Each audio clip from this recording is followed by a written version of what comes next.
अध्याय 3 दो वरदान। राजा दशरथ के मन में अब एक ही इच्छा बची थी, राम का राज्याभिषेक, उन्हें युवराज का पद देना। अयोध्या लौटने के बाद से ही उन्होंने राम को राजकाज में शामिल करना शुरू कर दिया था। राम यह जिम्मेदारी अच्छी तरह निभा रहे थे। उनकी विनम्रता और पराक्रम का लोहा सभी मानते थे। प्रजा उनको चाहती थी। दशरथ के लिए तो प्राणों से प्यारे थे ही। दरबार में राम का सम्मान निरंतर बढ़ रहा था। राजा दशरथ वृद्ध हो चले थे। मुनि वशिष्ठ से विचार विमर्श के बाद एक दिन उन्होंने दरबार में कहा, मैंने लंबे समय तक राजकाज चलाया, जैसा बन पड़ा। अब मेरे अंग शिथिल हो गए हैं, मैं वृद्ध हो चला हूं। मैं चाहता हूं कि यह कार्यभार राम को सौंप दूं। अगर आप सब सहमत हो तो राम को युवराज का पद दे दिया जाए। अगर आपकी राय इससे भिन्न है तो मैं उस पर विचार करने को तैयार हूं। सभा में राजा दशरथ के प्रस्ताव का स्वागत किया। राम की जय जयकार होने लगी। दशरथ थोड़ी देर तक सुनते रहे, फिर उन्होंने कहा, शुभ काम में देरी नहीं होनी चाहिए। मेरी इच्छा है कि राम का राज्याभिषेक कल सुबह कर दिया जाए। यह समाचार पलक झपकते पूरे नगर में फैल गया। हर जगह बस यही चर्चा थी। राज्याभिषेक की तैयारियां शुरू हो गई। भरत और शत्रुघ्न उस समय अयोध्या में नहीं थे। वह अपने नाना कैकेयी राज के यहाँ गए हुए थे। भरत जब भी अयोध्या लौटने की बात करते, नाना उन्हें रोक लेते। भरत को अयोध्या की घटना की सूचना नहीं थी। उन्हें अपने पिता के निर्णय के संबंध में पता नहीं था। यह जानकारी भी नहीं थी कि अगले दिन राम का राज्याभिषेक होने वाला है। कैकेयी से एक दिन में भरत और शत्रुघ्न का आना संभव नहीं था। राजा दशरथ ने इस संबंध में राम से चर्चा की। कहा कि भरत यहाँ पर नहीं है। मैं चाहता हूँ कि राज्याभिषेक का कार्यक्रम ना रोका जाए। उन्होंने राम से कहा, जनता ने तुम्हें अपना राजा चुना है। तुम राजधर्म का पालन करना। कुल की मर्यादा की रक्षा अब तुम्हारे हाथ में है। राज्याभिषेक की तैयारियां रानी कैकेयी की दासी ने भी देखी, मंथरा ने। शुरू में इस चहल पहल का कारण समझ में नहीं आया। उसने इसे कोई अन्य अनुष्ठान समझा। इतनी रौनक, इतनी सजावट, ऐसा कुछ उसने अन्य अनुष्ठानों में नहीं देखा था। उसे अचंभा हुआ। फिर उसने रानी कौशल्या की दासी से पूछा। उसे तब पता चला कि कल राम का राज्याभिषेक होने वाला है। यह उत्सव उसी के लिए है। मंथरा जल भुन गई। राम का राज्याभिषेक उसे षड्यंत्र लगा, कैकेयी के विरुद्ध। वह कैकेयी की दासी थी बचपन से। कैकेयी का हित उसके लिए सर्वोपरि था। मंथरा उसे अपना हित मानती थी। वह कैकेयी के मूल हगी थी। रानी कैकेयी भी उसे बहुत मानती थी। क्रोध से आग बबूला मंथरा रण्यवास की ओर भागी। सीधे कैकेयी के कक्ष में वह आफ रही थी। क्रोध से चेहरा लाल था। भागने के कारण सांस उखड़ रही थी। उसने रानी कैकेयी को सोते हुए देखा। किसी तरह स्वयं को संभालते हुए मंथरा ने कहा, अरे मूर्ख रानी, उठ, तेरे ऊपर भयानक विपदा आने वाली है। यह समय सोने का नहीं है। होश में आओ। विपत्ति का पहाड़ टूटे इससे पहले जाग जाओ। रानी कैकेयी नींद से चौंक कर उठी। उन्हें मंत्रा की बात समझ में नहीं आई। बात क्या है? तुम इतनी घबराई क्यों हो? सब कुशल तो है ना? उन्होंने पूछा। कैसा कुशल, कैसा मंगल? सब अमंगल होने वाला है। तुम्हारे सुखों का अंत। महाराज दशरथ ने कल राम का राज्याभिषेक करने का निर्णय लिया है। अब राम युवराज होंगे। यह तो बहुत ही शुभ समाचार है। कैकेयी ने प्रसन्नता से अपने गले का हार उतारकर मंथरा को दे दिया। मैं बहुत प्रसन्न हूँ। राम युवराज के पद के लिए हर तरह से योग्य है। रानी, तुम्हारी बुद्धि फिर गई है, मति मारी गई है। सवाल राम की योग्यता का नहीं है, राजा दशरथ के षड्यंत्र का है, तुम्हारे अधिकार छीनने का है। मंत्रा ने हार दूर फेंकते हुए कहा, यह षड्यंत्र नहीं तो और क्या है। कल सुबह राज्याभिषेक है। भरत को जानबूझकर ननिहाल भेज दिया, समारोह के लिए बुलाया तक नहीं। कैकेयी का स्वर उग्र हो गया। उन्होंने मंथरा को डांटते हुए कहा, राम के प्रति मेरा अगाध स्नेह है, वह मुझे माँ के समान मानते हैं। तुझे इसमें षड्यंत्र दिखाई देता है? इसमें षड्यंत्र नहीं है। राम के बाद भरत ही राजा बनेंगे। राज सर्वदा ज्येष्ठ पुत्र को ही मिलता है।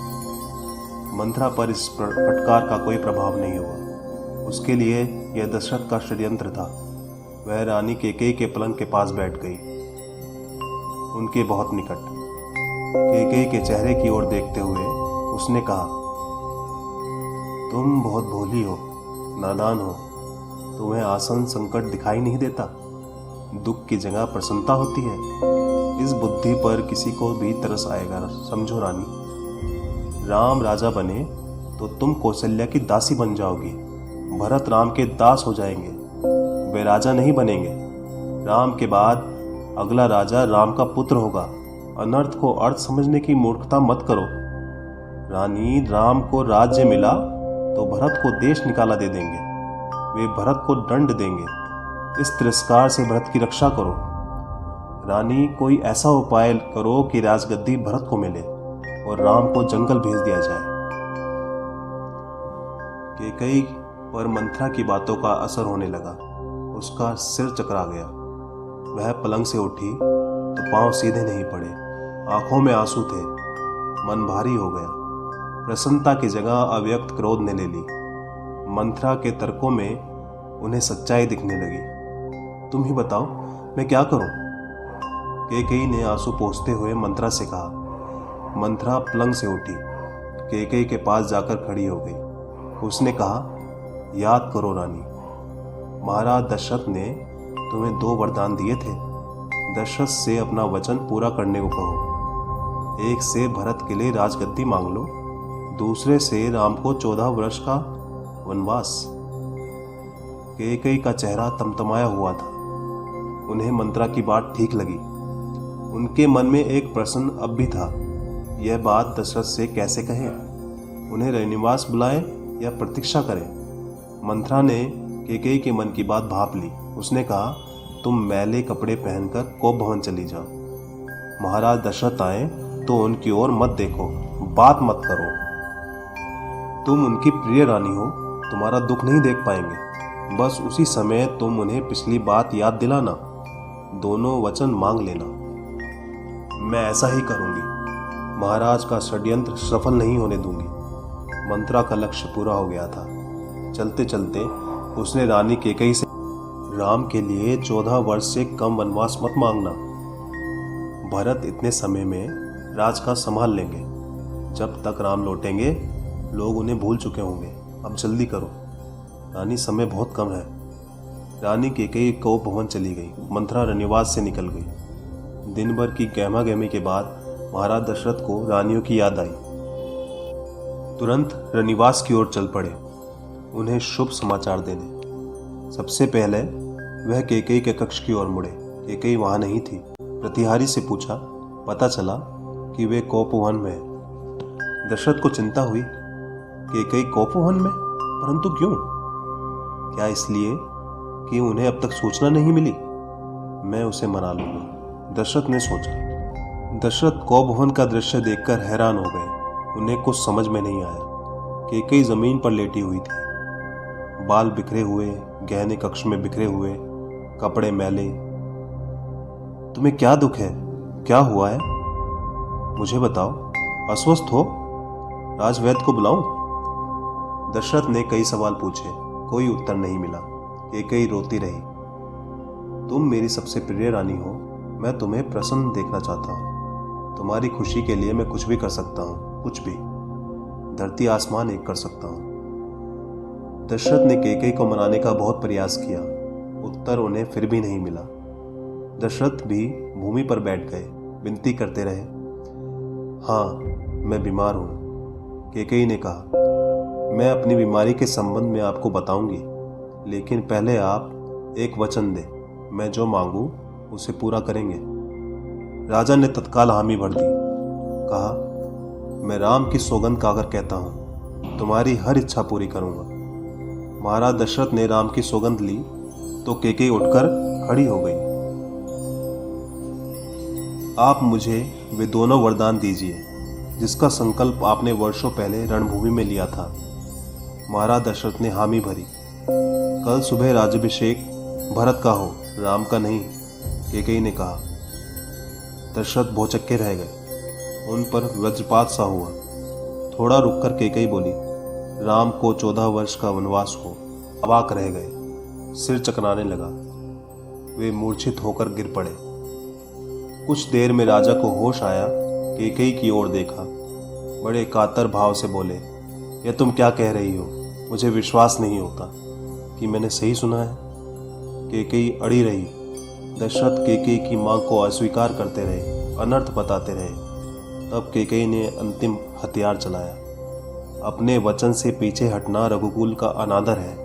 आप चाहे तो ऐसा कर सकते हैं, पर तब आप दुनिया को मुंह दिखाने योग्य नहीं रहेंगे।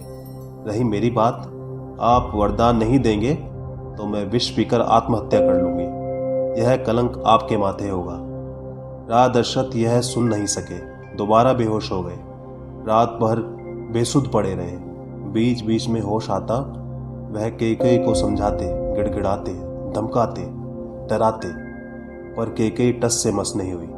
सारी रात इसी तरह बीत गई।